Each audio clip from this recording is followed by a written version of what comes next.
Bonjour et bienvenue chez Saint-Cyr Automobile. Aujourd'hui, je vous fais la vidéo de présentation pour vous expliquer comment fonctionne un autoradio, donc GPS, sur une Volkswagen. On est sur une Golf ici de 2015, mais c'est le même procédé pour toutes les Golf, Polo, etc. Donc vous avez ici un bouton radio. Lorsque vous appuyez dessus, vous avez votre radio donc, qui va s'afficher. Ici, vous choisissez la gamme FM ou la gamme donc AM. Donc on va rester sur FM par exemple. Vous avez ici donc les stations qui sont captées donc par votre autoradio et donc elles vont s'afficher par ordre alphabétique ou par groupe si vous souhaitez donc changer cet ordre. Vous pouvez faire marche arrière donc avec la petite flèche qui est ici. Et vous avez enfin le manuel parce que vous allez pouvoir changer les fréquences de station, en tout cas faire des recherches de façon manuelle plutôt que par la liste. Une fois que vous avez trouvé la radio qui vous convient, si jamais vous voulez la mémoriser, vous appuyez sur une présélection. Quand vous entendez le bip, ça veut dire qu'elle a présélectionné la radio. Donc de la même manière, si vous appuyez sur le haut, ici vous avez la présélection automatique. Si vous appuyez sur le bas, vous avez la présélection manuelle. En automatique, il va s'arrêter sur la prochaine station donc, qui va repérer. Et si jamais donc, elle est équipée avec le RDS, et bien à ce moment-là, il va vous marquer donc, le nom de la station.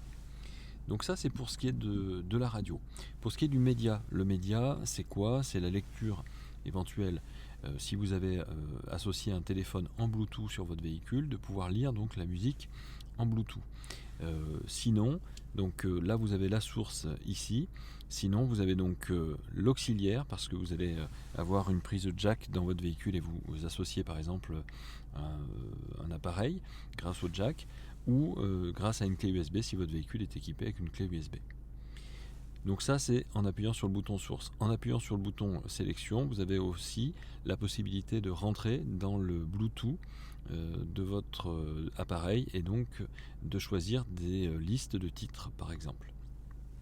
Le bouton ici phone, donc qui veut dire téléphone, c'est pour la recherche de téléphone. J'ai fait une autre vidéo pour vous expliquer comment ça fonctionnait. Le bouton voice, donc c'est un bouton qui va vous permettre de communiquer donc avec le véhicule à partir du moment où vous avez mis un téléphone en Bluetooth. Donc ça vous permet d'avoir un D-Siri ou un OK Google par exemple, donc pour communiquer avec la voiture, pour faire des appels. Vous avez ici le bouton navigation. La navigation, donc c'est pareil, c'est assez simple. Vous avez un menu donc qui est en dessous. Vous avez ici donc 300 mètres. Si vous appuyez dessus, vous allez pouvoir donc lui demander donc en automatique ou pas. Ou à ce moment-là, donc 300 mètres, c'est la distance que vous voyez sur la carte. Et donc vous pouvez zoomer ou dézoomer. Ici vous avez l'altitude et ici vous avez donc la boussole avec le nord qui est indiqué sur la droite. Si vous appuyez dessus, vous allez pouvoir demander à ce que ce soit la voiture plutôt que ce soit le nord plutôt que la voiture qui soit devant vous. Ça présente peu d'intérêt. Nouvelle destination. Allez, on veut choisir donc une destination. Vous choisissez d'abord le pays que vous souhaitez donc. Alors là, en l'occurrence, on va choisir la France. Alors on choisit le pays que si on a une cartographie Europe. Ensuite, on veut aller par exemple à Annonay. Donc on va taper donc les premières lettres de la ville. Une fois que vous voyez, on a tapé les 4 premières lettres, on nous fait déjà une proposition avec Annonay. Mais ici, on a 14 propositions. Donc si jamais c'était pas le Annonay qu'on voulait aller, mais le Hannois par exemple en Picardie, eh bien il vous le proposait. Allez, on va aller à Annonay, c'est à côté de chez nous. Sur Annonay, on veut aller par exemple route de Lyon, parce qu'on veut aller manger les pâtisseries de chez Julien de Grève, et on tape route de Lyon. Donc soit vous tapez comme ceci, soit encore une fois vous pouvez taper simplement Lyon, et à ce moment-là donc il va vous le trouver automatiquement. Ou en tout cas il vous fera des propositions. Et donc vous avez la possibilité de taper l'adresse exacte avec le numéro, ou alors vous lui demandez d'aller au croisement, ou alors il vous emmène simplement jusqu'à donc la route de Lyon sans impératif. Ensuite vous pouvez mémoriser donc cette destination ou démarrer la destination. Alors mémoriser, c'est par exemple, vous voulez mémoriser cet itinéraire parce que vous le faites régulièrement, mais ne le mémorisez pas si c'est votre maison, parce que si vous faites voler votre voiture, les voleurs sauront où vous habitez, c'est dommage. Ensuite ici apparaît donc les différents calculs. Là vous avez donc 5,3 km, 5,3 et 5,1. C'est-à-dire que vous avez effectivement le plus rapide, le plus court ou le plus écologique. Donc sur une petite distance comme ça, il n'y a pas beaucoup de différence, mais c'est vrai que sur des longs parcours, ça peut, lorsque vous évitez les autoroutes, vous faire des parcours un petit peu plus différenciés. Et là, vous avez donc les différents parcours qui s'affichent sur votre carte. Donc vous choisissez celui que vous souhaitez suivre, et une fois que vous avez fait, vous avez donc votre voiture qui va vous y emmener directement en vous donnant donc les informations vocales et visuelles. Une fois que vous avez fait ça, alors la barre qui est ici donc s'affiche à partir du moment où on passe la main devant la petite réglette qui est ici. Lorsque vous avez donc fait cette destination, et si jamais vous voulez faire différents réglages, ici vous allez pouvoir donc faire l'option d'itinéraire, donc ce qu'on vient de faire très rapidement. Là on était sur l'itinéraire donc économique, rapide ou court. Donc si on veut le changer et qu'on veut mettre en rapide, on peut le faire. Si on veut éviter les autoroutes, si on veut éviter les ferries, voilà, tout est disponible ici. Ensuite, ici vous avez les réglages donc de la carte. Si vous voulez que la carte passe en jour-nuit automatiquement, on va se mettre en automatique. Le zoom automatique, c'est-à-dire qu'à chaque fois que vous allez afficher un croisement, ça va avoir un effet de zoom sur la carte, et donc ça va dézoomer dès que vous partez du croisement par exemple. Donc voilà pour ce qui est donc de la cartographie. Là vous avez le trafic autoroutier qui vous est proposé. En haut donc vous avez les 5,1 km qui vous séparent de la destination. Vous arrivez donc à 14h, sachant qu'aujourd'hui il est pas tout à fait 14h. C'est pour ça qu'il vous donne donc le timing avant d'arriver. Et là vous avez donc ici le petit son qui vous dit que pour l'instant c'est coupé.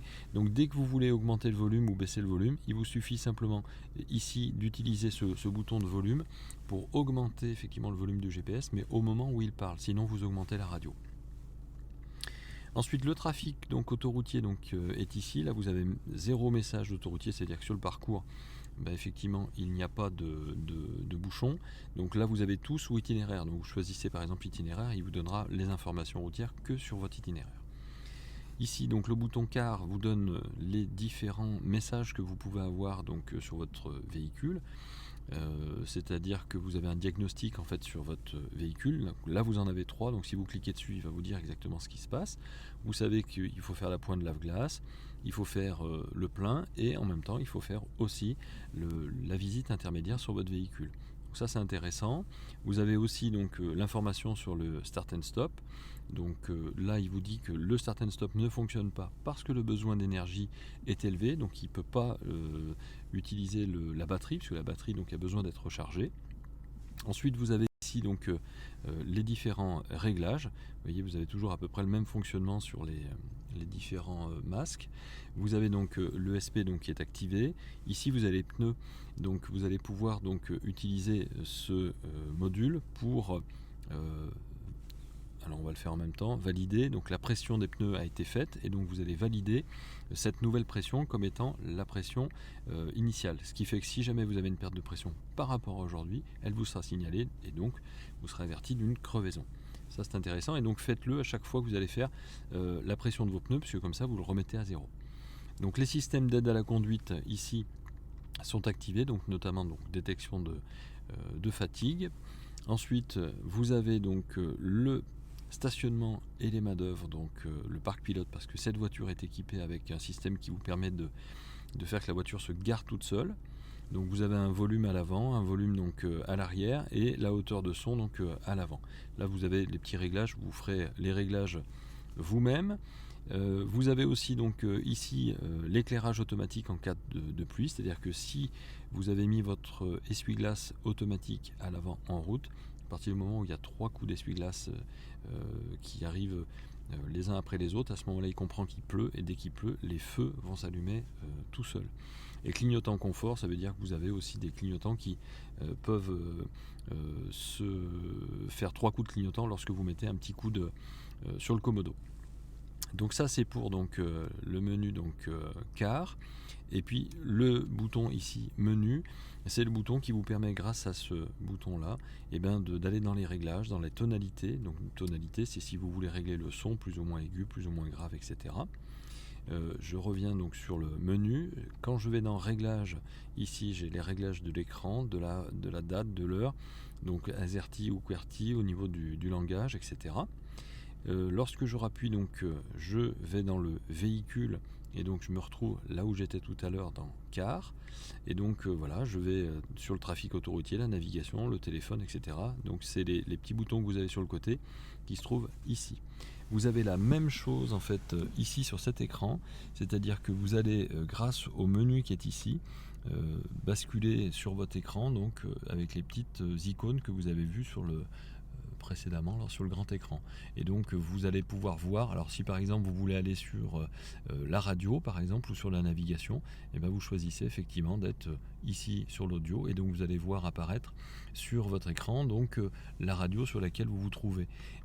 Là pour le coup on était sur le Bluetooth. Si vous voulez avoir les données du véhicule parce que vous voulez avoir la vitesse en numérique, c'est possible aussi. Et si vous voulez voir la navigation parce que vous êtes en train de rouler, au lieu de regarder effectivement l'écran du GPS qui est ici, vous avez le rappel de votre GPS qui va se faire sur votre écran à côté de vos compteurs. Voilà, j'espère que j'aurai été très utile pour vos parcours.